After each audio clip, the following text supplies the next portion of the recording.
Hey guys, welcome back to the channel and to another beautiful day here at Far East Plaza. We are back here today because I saw some of the shops they have the full range of the new Oyster Perpetuals in the store. So I decided to check it out and also give you guys an update of what's the premium like in the grey market right now for the new pieces. And of course, I'm wearing my OP41, the green Oyster Perpetual, the 124300, which is now discontinued and updated with the current reference model for the 41 millimeters, and that is the 134300. Rolex, as always, they do minimal updates to the watch and give it a new reference number. But anyway, this is how you get into Far East Plaza. Should you enter from the front entrance, the main entrance that is. And yeah, you can see kind of the vibe of Far East Plaza and how it's like. This is generally the vibe for Far East Plaza. And you can already see the different shops, the grey market available. For the first floor is j.pendulum. You have also Singapore watches. And I did a bit of a video on what j.pendulum offers previously. And you can also see the other shops in the different levels, like Watch Exchange, which is probably the most popular grey market dealer in Singapore. And partly it's because of their marketing and also how they display their watches. It invites people to just window shop because the display is always nice to look at and you can gauge the prices. They have all the information available. And we'll come back here later and I'll show you more of the watches on display for Watch Exchange. Other shops that are also common here in Far East Plaza will be your jewelry store, your tailoring needs for your suits, and also manicure, pedicure, massages, stuff like that. But don't ask me if they are any good because I don't patronize those shops. I am here for watches and watches only. That is my only and main focus. But yeah, you guys can see how the vibe is like here in Far East Plaza. It's not the most modern mall, for sure. But yeah, it has its appeal. We are almost at our destination. Today we are going to House of Watches, and I am not affiliated or related to them at all. Just so happen that they have the Oyster Perpetual, all of the new colors available. So I decided to drop by and see how it looks like and what's the pricing and stuff like that. And generally, if you go to other grey market dealers, you can typically just walk in and not have to wait too long. Compared to Watch Exchange, they usually have a bit of a waiting time. But yeah, anyway, here's the display on House of Watches, and you can see there is Oyster Perpetuals galore. Every and any size and color is available here. I will get into more details when I get into the store and try them on. So here are all three of the new colors that Rolex have announced for this year. They also have the lavender dial, but that one is only in 36 millimeters, I believe. This one is all in 41 millimeters. Now the blue dial is, of course, previously Rolex has a blue dial for the Oyster Perpetual, but it's a different finish.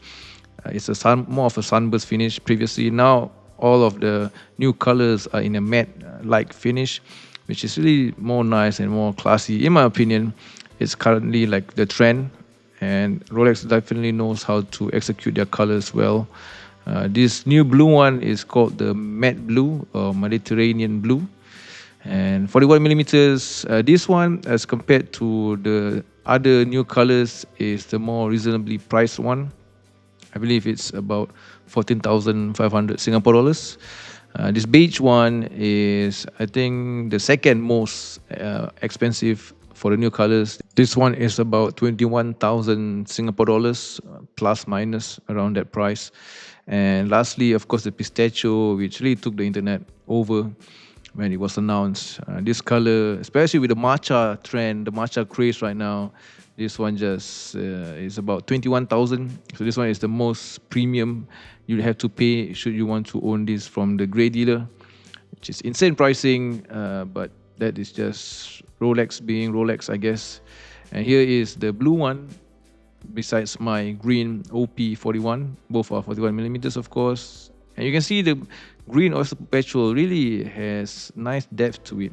In the light, it can be really bright, the green, but inside indoor lighting, It can have really nice shades. Sometimes it can go even to a bit of a black color, but both are really nice colors to have.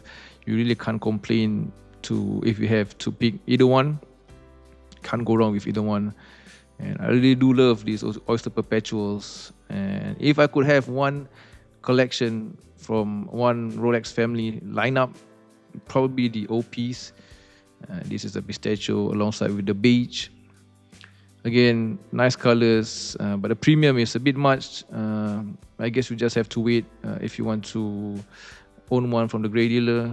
I think a bit of a waiting time would serve you well, and just let the market cool down a little bit more because these are just fresh off the press, so the prices are as reflected. Anyway, that's it for House of Watches. Originally, I was thinking of trading in my OP41 green for the new blue one. I have to top up a bit of cash on top, but you know what, maybe not. And also a quick tip for anyone who is in the market for an OP, just make sure that you buy a full set with the white tag. The white tag will identify what dial color your watch comes with, because if not, it would just be the same reference number 134300 or 134000, and there's no way to tell if your dial was swapped up for another more popular color. But anyway, we are back at Watch Exchange now, and they have the new Rolex GMT Master 2 in the white gold with the green dial. And typically for a full precious metal watch from Rolex, nowadays it will go under retail. But because this is a new model announced this year, it's just slightly above retail. There are, however, some models from Rolex that are still going up in pricing. Like, for example, this 126710 GRNR, the Bruce Wayne. When I got it, it was around 23,000 Singapore dollars. But as you can see over there, a brand new one for warranty that is about a month old is about 25,900, which is almost 26,000 Singapore dollars.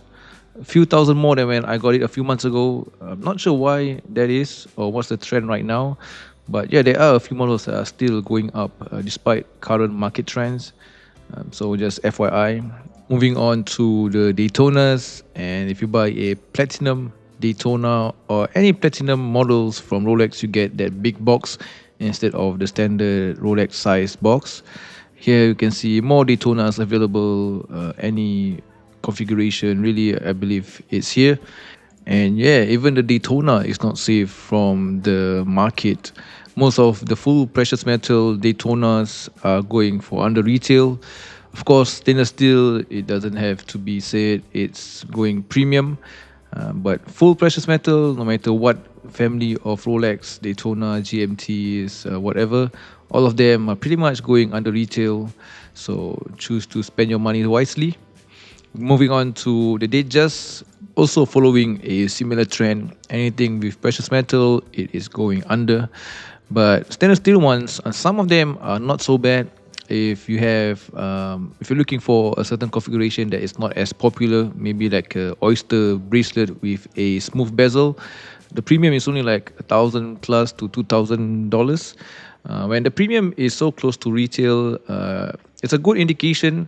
It's possible. You know, the chances of you getting at retail is definitely better. But yeah, it's still hard, but you can give it a try and try your luck. Moving on to Patek for a bit, and a Salmon Dial Grand Complication. What a piece. But I wanted to focus on this watch, the 6196P001 with a rose gilt opaline dial, which was announced this year in Watches Wonders 2025. And I remember this watch also took the internet by storm, and a lot of people, including me, was in love with it. The simplicity, and it has that classy Calatrava Patek Philippe look. And it's also in platinum, and now it's already available in the grey market for less than retail, about 1,000 plus less than retail. And it seems like anything from Patek, you know, the great Patek, anything from them that is not a Nautilus or an Aquanaut, any dress piece from them, no matter what complications, it's all going under as well. So market is not being nice to any watches that are not sports watches. That is just the unfortunate truth. But I do love a Patek classy dress piece, a Calatrava. You know, I did try on the 5212 in a previous video. I love that watch. But yeah, maybe one day. Moving on to more Patek pieces, a stunning Patek Philippe World Time in platinum with a hand enamel, hand finished map of the world in the center of the dial. Really stunning piece. And here there is another grand complications in platinum, and it's going for half the price than retail. Retails about 430,000 Singapore dollars, and now it's going for around 229. So you lose about 200,000 Singapore dollars. Love that watch, but yeah, it is that loss is just hard to swallow. And then you move on to the sports watches, the Aquanauts and the Nautilus. And this one is the other way around. The premium is insane. I remember back then I was a hater of this watch. The strap looks like a tire tread, and there's no way a watch at this price point should come with rubber strap only, stuff like that. But now I think either the hype got to me, or I see why it is so expensive, and I see the appeal of it. I'm not sure which one, but definitely a dream to own one day. And here's the Nautilus, a grand complication Nautilus, crazy piece. Moving on to AP for a bit, and surprisingly, they do not have a lot of AP on display. So we're going to skim through it very briefly. Here are some offshores on display, and here are the Royal Oaks. And you can see there's only a handful of choices, especially for the stainless steel offerings. Only a handful available. Most of them are precious metal or Royal Oak offshores that are not really desirable. So not a lot to look at. Let me know if you were to have the money, would you go with an AP Royal Oak or a Patek Nautilus or an Aquanaut? If you had to choose one, let me know which one. For me personally, I'll go with a Patek. I think it's more classy, and the history of Patek is more interesting and intriguing to me. I think AP is a bit flashy. It is a nice bracelet. It is very iconic, but yeah, just personal taste. Back to Rolex, and of course the OPs, my favorite. Uh, Watch Exchange also have, I think, pretty much all of the new colors also available, and they even mentioned that if it's included with the white tag, the full set, which is important again if you were in the market to look for an OP.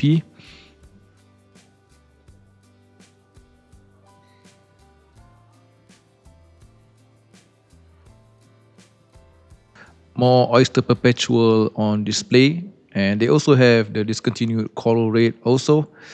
And this year, aside from the blue that had the updated color from sunburst to a matte finish, the black dial Oyster Perpetual also had a similar update. Previously, it was also a sunburst finish. Now it's also a matte finish. So also a new color, but not as high of a premium compared to the blue one. Now on to some day dates. And any Rolex watches that has an icy blue dial, it is an indication that that watch is a platinum watch, similar with that of the Daytona you saw earlier. Also had an icy blue dial, so all platinum watches. And yeah, even full precious metal day dates are not safe from the market. There are, however, some very rare, like this Ombre 228 235 is going for a bit over retail, about around $6,000 over retail. For Tudor, the pink and the turquoise chronograph are the only ones above retail, and quite a bit actually. But the other models from Tudor are all going under. And I think as long as the ADs are using Tudor as a bundling watch to get the Rolex that you want, I think it will never have any true value to the watch. So just FYI. Some more watches on display from a variety of other brands. They do have a bit of other brands, but it's not a lot on display. Here are some Breitling, Frank Muller's, Omegas. They also have some VCs at the bottom. Not sure why they display it at the bottom. Also some brands that are not as mainstream like Piaget, Chapek, and also a Romain Gaultier. And these watches are typically few and far in between because they are a very niche market.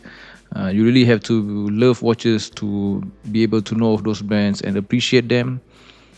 Here are some Cartiers and some Omegas, Snoopy, and that is, I believe, still the only watch from Omega that is over retail. All of the other watches, the 321s and everything, are all under. Grand Seikos also, same thing.